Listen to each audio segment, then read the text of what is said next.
தூத்துக்குடி மாவட்ட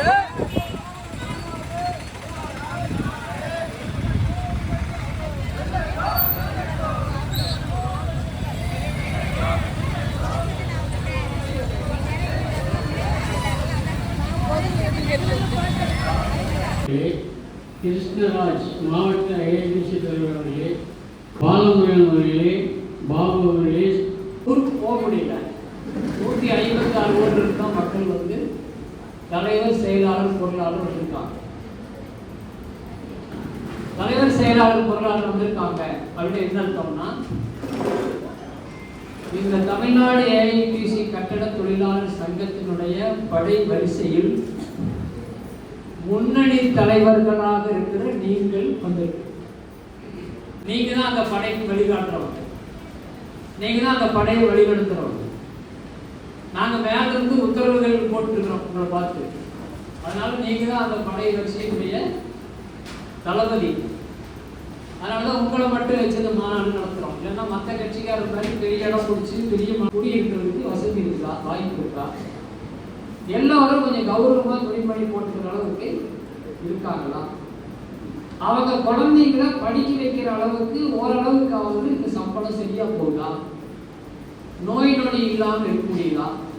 இதெல்லாம் தான் ஆட்சியாளர்கள் பார்க்கணும் அப்படின்னு சுதந்திரம் வாங்குற போது இவ்வளவு தண்டி புத்தகத்துல எழுதி வச்சிருக்காங்க. இந்திய அரசியல் அமைப்பு சட்டத்துல எழுதி வச்சிருக்காங்க.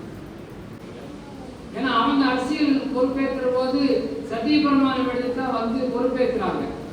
நாங்க பாகுபாடு பார்க்க மாட்டோம், எல்லா மக்கள் துயரங்களையும் தீர்ப்போம், எனக்கு ஒதுக்கப்பட்ட வேலையை கரெக்டா செய்வோம் அப்படின்னு சத்தியபிரமாணம் எடுத்துக்கிட்டா வேலை செய்யலாம், பொறுப்பெடுக்கிறாங்க. ஓட்டு போட்டு அவங்க தேர்ந்தெடுத்த பிறகு. ஆனா நிறைவேற்றிருக்காங்களா அப்படின்னா இல்லை. ஏன் நிறைவேற்றல அப்படின்னு சொன்னா, கண்ணில் தெரிகிற காரணம் என்னன்னா, ஓட்டுக்கு பணம் கொடுக்குறாங்க. பணம் அவங்களுக்கு இல்லை,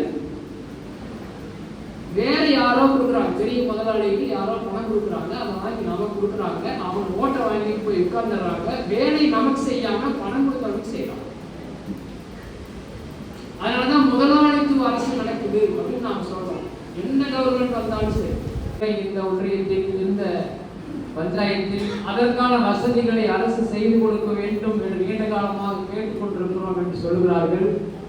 வேலை வாய்ப்பை ஏற்படுத்தவும், ஆயத்த ஆடை தொழில் வளம் பெறவும், உரிய மக்களுக்கு உரிய உதவிகளை தமிழ்நாடு அரசு செய்ய வேண்டும் என்று இந்த கட்டட தொழிலாளர் சங்க மாநாடு மாநில அரசாங்கத்தை, மாவட்ட நிர்வாகத்தை கேட்டுக்கொள்கிறது. மூன்றாவது தீர்மானம், கட்டுமான தொழிலாளர் நல வாரியத்தில் கட்டுமான தொழிலாளர்களுக்கு நலத்திட்டங்களை, பாதுகாப்புகளை வழங்குவதற்காக வசூலிக்கப்படும் 5% நல வரி என்பதை 5% உயர்த்தி வசூலிக்க வேண்டும் என்று இந்த மாநாடு தமிழ்நாடு அரசை கேட்டுக்கொள்கிறது. கட்டட தொழிலாளர்களின் நிதி கட்டுமான தொழிலாளர்களை நிர்வகிக்கும் வகையில் தமிழ்நாடு கட்டுமான தொழிலாளர் நல வாரியத்தை சுதந்திரமாக செயல்படுத்துவதற்கு தன்னாட்சி அதிகாரம் வழங்க வேண்டும் என்று இந்த மாநாடு அரசாங்கத்தை கேட்டுக்கொள்கிறது.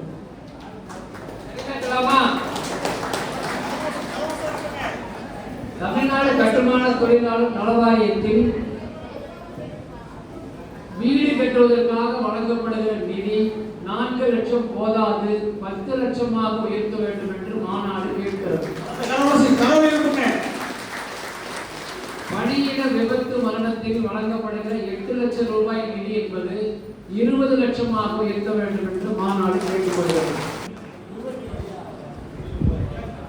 25,000 ரூபாய் என்பதை கணக்கில் எடுத்து பிரசவகால உதவித்தொகை, 6 மாத விடுப்பு, 1,50,000 உதவித்தொகை என்று வழங்க வேண்டும் என்று மாநாடு கேட்டுக்கொள்கிறது.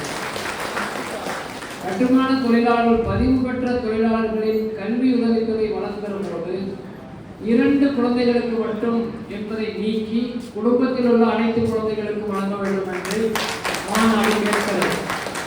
கல்வி உதவித்தொகையில் 1ஆம் வகுப்பு முதல் 9ஆம் வகுப்பு வரை வருடம் 5,000 ரூபாயும், 10, 11, 12 படிப்பதற்கு வருடம் 10,000 ரூபாயும், அதை பெண் குழந்தைகளுக்கு மட்டும் என்பதை மாற்றி எல்லா குழந்தைகளுக்கும் என்று சொல்வதோடு உயர் கல்வி செலவுகள் முழுவதையும் வாரியம் ஏற்க வேண்டும் என்று இந்த மாநாடு கேட்கிறது.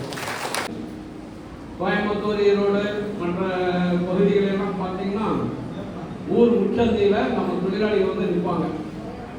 எனக்கு இன்னைக்கு 2 சிட்டால் வேணும், எனக்கு 2 மேஷன் வேணும், வந்து கூட்டிகிட்டு போயிடும்.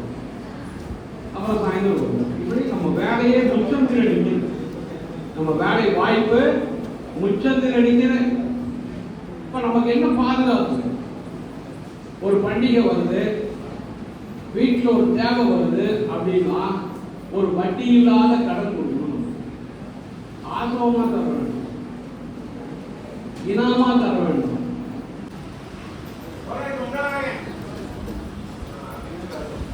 ABCD